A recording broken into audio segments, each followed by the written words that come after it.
Hello, and thank you for joining us for another episode of The Preacher and the Teacher. Today we look at a topic that shapes so much of who we are, so much of where we stand on issues, so much of what we believe. We're glad that you're standing here with us on The Preacher and the Teacher, and I hope you enjoy this episode on worldviews.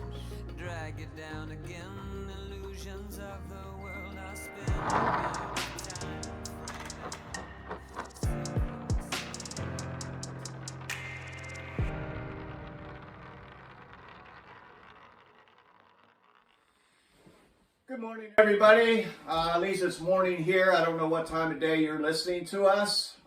Some of you may be listening right before you go to bed, which is a good time to listen as well. Yeah, it'll put you right to sleep. Put you right to sleep. If we can help you with that, that'll be a blessing as well. But anyway, you're tuned in now to The Preacher and the Teacher, and I'm Blaney Kilgore. I am a preacher. I'm Dick Cleary, and I'm a teacher. Thanks for joining us, and today we're going to discuss a somewhat theological, philosophical question of developing a worldview. So right out of the gate, because this could mean different things to different people, Dick, could you give your definition of what you mean or what we mean as we're discussing this morning as developing a worldview? What is a worldview? Well, a worldview is really the way you see the world. It's a set of assumptions that people hold, whether they're aware of it or not. It could be implicit, it could be subconscious, but it's a set of assumptions that people hold that help them to interpret what they see happening in the world, help them to understand the world. So people say you can think of a worldview as being like lenses through which you see the world and which shape the world as you observe it. So living in the world as human beings, we'll say that there's a natural curiosity that every thinking human being encounters of questioning, why am I here? Where did I come from? What is this world about? We have this innate desire, I think you could say, for meaning, to trying to figure things out. Because if we don't get that, our life can just be one day after another of successive chaos. Right. Yeah, and I think it's not just philosophers and thinker intellectuals who have worldview. Everybody has a worldview. For most people, they may not be aware of it, and they haven't defined it. They haven't thought about it much, but nevertheless, they have a worldview, a way of interpreting what they see. If you are a Marxist, for example, or if you're very far to the left, the political left, you see everything in terms of class struggle, one group oppressing another. In fact, critical race theory exhibits this. For the Marxist, the oppressors are the wealthy and the oppressed are the poor. In critical race theory, the oppressors it's different races. You have the whites are the oppressors and the people of color are the oppressed. So everybody has a way of seeing the world. A Christian sees the world as the outworking of God's plan for humanity. Everything that happens is interpreted through that lens. And I think it's important to understand that, because once we understand what our worldview is and what our basic assumptions are, it helps us to evaluate whether or not the way we see things makes sense. Maybe we could make the analogy, as you were talking there, of the worldview being somewhat like a roadmap. Mm-hmm. And when you start out on a journey, you usually have some concept of where you're going, how you're going to get there, what roads you're going to take, and what you're going to encounter. Right. And you look at this map, and this map helps you get to your destination, but it also helps give you some security as to how you're going to drive. Right. And without a roadmap, you're just plunging ahead blindly, possibly into danger. Mm-hmm. And so, as you say, a worldview is very important. Now, when I've preached and taught about worldviews myself, I've kind of boiled it down, and maybe you've looked at it this way too. It's basically the worldview that a person has answers certain questions. Right. One of them is, where did we come from? Right? Yeah, and I think the most important question in any worldview has to answer is, what is it that is ultimately real? What's the ultimate reality? So if you have if you're a naturalist, that is a person who says that nature is all there is, or the cosmos is all there is, you believe that matter is the ultimate reality. Yeah. Matter and energy. If you're a Christian or a Jew or a Muslim, a monotheist, you believe God is the ultimate reality. And how you answer that question about the ultimately real affects just about everything else in life. That's huge. Yeah. It's huge. And we also have to answer the question of, and this is a huge question, is what's wrong with this world? Why is there pain? Why is there suffering? It's the most common question, I think, that all of us ask, is the question why. Yeah. And our worldview, correct, it is something that offers an answer to what is wrong with this world. Right. The G.K. Chesterton responded to an article in the newspaper. This was back in the 1920s, I guess. The article asked, "What is wrong with the world?" And Chesterton wrote and he replied in one sentence. He said, "Dear sir, I am. I'm what's wrong with the world." Yeah. And I think that's true. Every individual is responsible for some part of why the world is going awry. And what's wrong with me? Yeah, right. What is wrong with me? I mean, why am I the way I am? Why am I the way I am? And Paul and St. Paul, writing in the scriptures, raised this question when he said, "Why do I do things I don't want to do?" Yeah, exactly. And end up not doing the very things that I want to do. Yeah. And your worldview answers that, even to the radical extent that some people deny that there's anything wrong. Right. They fabricated this worldview that says that this is an illusion, that things are wrong here, that this is the way it's meant to be, and we shouldn't fret over it. Or it's just the way it is. I mean, it is what it is. Yeah. If you have a naturalistic worldview, again, where nature is, as Carl Sagan, the astronomer, once said, that the cosmos is all there is, all there ever was, and all there ever will be. That's naturalism. And if you hold that view, then there is really no good or evil. There's just things that happen, and there's no explanation for it. It's just the way the world is. Get over it. Right. If you hold a Christian worldview, then you believe that we live in a fallen world, that and man is essentially sinful, and that sin is going to emerge. It's going.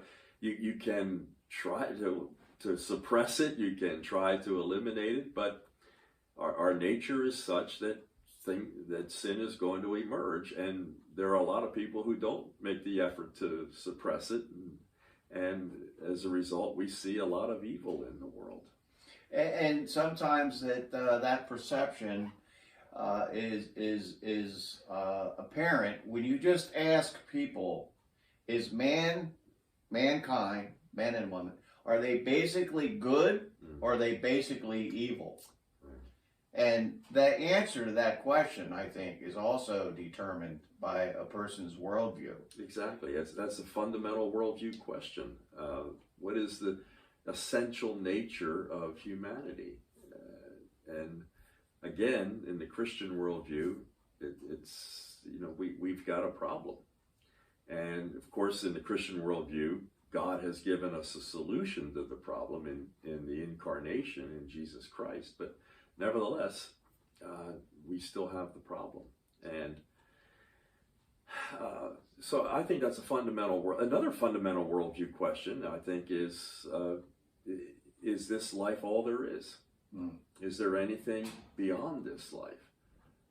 Is death the end, or is it just a new beginning? Sort of like commencement is the beginning, even though it comes at the end of your high school experience or college experience. It's called commencement because it's the beginning of a new life. That's a fundamental worldview question. Absolutely. It kind of couples with the big question of why is there pain in the world and suffering? And then the other question is, why is there death? And what is the meaning of death? And is there anything beyond this life? And I think you can comment on this too, but it seems to me that that most scholars would say that our Western society, the culture that all of us have grown up in, was predominantly based on a Christian worldview. And over the years now, at a seemingly rapid pace, that worldview is eroding. What's your comment on that? Well, I think that's true. It's eroding and being watered down. The sociologist Christian Smith said that the dominant worldview today is what he called moralistic therapeutic deism, where that's a big mouthful. Say that again. Moralistic therapeutic deism, where it's the view that there's a God, but he's pretty remote, and he doesn't really care about what I do in my life, but he's there to help me when I need it. And the purpose of what God wants is for me to be happy and to enjoy my life. And when I die, I'll go to heaven if I'm a good person, a decent person. And it's sort of a real watered down Christianity. So there's that, which this sociologist Christian Smith says is very common. And there's also a big rise in what we might call secularism, which is the view that only what happens in this world matters. There's no need to worry about anything beyond this world. And that is becoming increasingly prominent in our culture, especially among our cultural elites, I think. And one way to measure that is simply to evaluate that there are numerous people that do not believe there's any life after death. Right. And people who don't believe there's a God, they don't believe there's a judgment, they don't believe in religion, period. Although that becomes a religion. I mean, to some extent, I guess what we're saying too, is that a person's religion emerges out of a person's worldview, or vice versa. What would you say? Yeah, I think they go hand in hand. I think your religious belief entails a certain worldview. So if a person says, "No, I'm not religious. I don't have a religion," well, it's not true, is it? I don't know that it's. I don't know. It depends on how you define religion.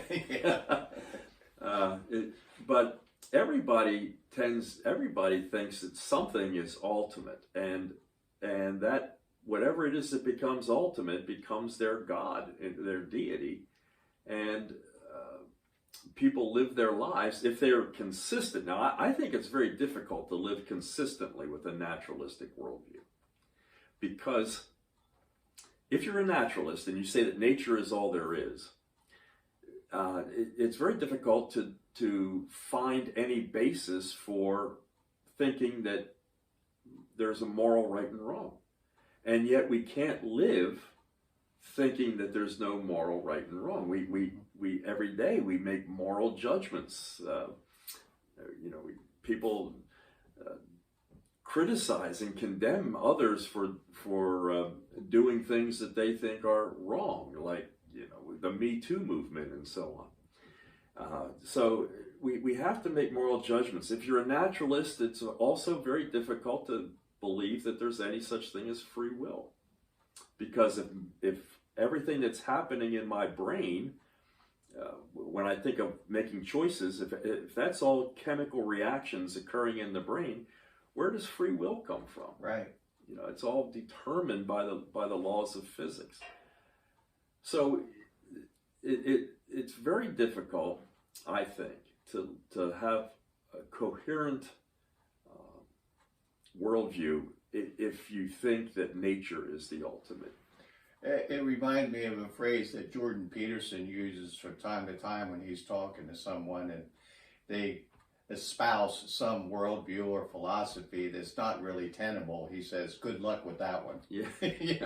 And so Yeah. I think of a person that says, "Well, there's no God," and I think, "Well, good luck with that one." Yeah. Because you can't really sustain it in life, and You wind up living as if there is, while you're at the same time denying that there is. Yeah, exactly. It's another contradiction. Yeah, it's not consistent.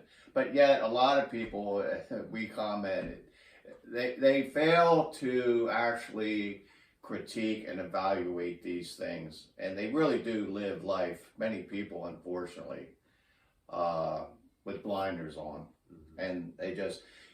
How does one acquire their worldview? What influences a person in shaping in their worldview? What would be some things you would name? I think that people just absorb it as they grow and learn. And again, we keep coming back to this, but when a person makes a decision as to what they believe about God, whether they believe God exists, and they have to decide, what is God like?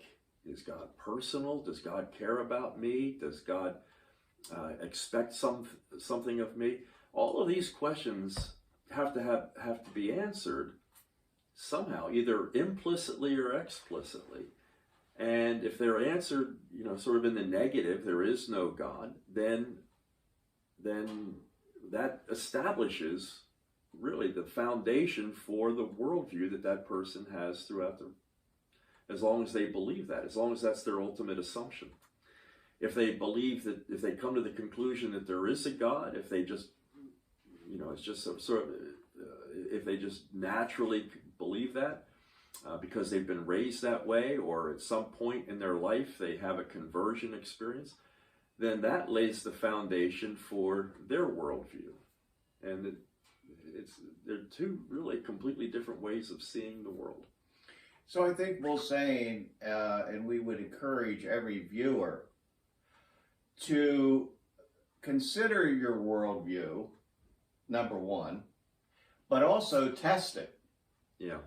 Is this really ice that I can walk on? Is this foundation something that will sustain me? Or do I need to make adjustments? I think one of the most courageous things that any of us can do is to rethink and readjust things like our worldview. And be humble enough to say, I was wrong about that.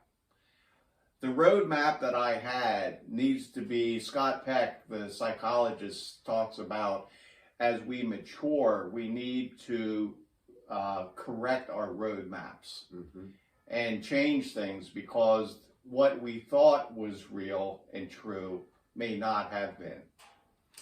Yeah, I think that's very well put. Folks believe that there is such a thing as human rights. I think we all would pay lip service to that at least. And the question to ask is, well, where do they come from? Right. Where do I get rights from? If I'm just the product of blind evolutionary forces acting over eons of time, how do I have any rights? Right. How does that give me rights? The only way, I believe, the only way we can talk about human rights is if we believe that we are granted those rights by God and that God cares about us. Even the founding fathers. In that Declaration of Independence. That worldview is written. There's a worldview written into our Constitution. Yeah, well, it's certainly and certainly held by the founding fathers. Even though people say, well, the founding fathers weren't really Christian. That's true of some of them. They may have been deists, but they still believed that God was personal, which is not a deistic view, really. They believed that there was a personal God, and I tend to think of the founding fathers like Thomas Jefferson and some others. They weren't. They may not have been Christians in the sense that we think of it today, but they were what we might call non-Christian theists. They believed that God was personal, and they may not believed in the miracles that we read about in the Bible, but they believed that God was personal and that He gave us rights, and that these rights were endowed by our Creator. Strong confidence in providence. Yes. Yeah. And God, this worldview, right, is that God not only exists, but that God superintends the events of the world. Right. That history is His story. Right. They believe that the revolution was won because of God's supernatural action. And when you read about some of the things that happened during the revolution of 1776, you really think that there must have been divine intervention. Yeah, absolutely. So, well, we could talk about this for a long time, but we're out of time again. Already? Yes, we are. And your time flies when you're having fun, Dick. Yeah. So thanks for watching this, and we hope to see you again. And just a short reminder to hit the subscribe button on your device to continue to get these views of the preacher and the teacher. God bless.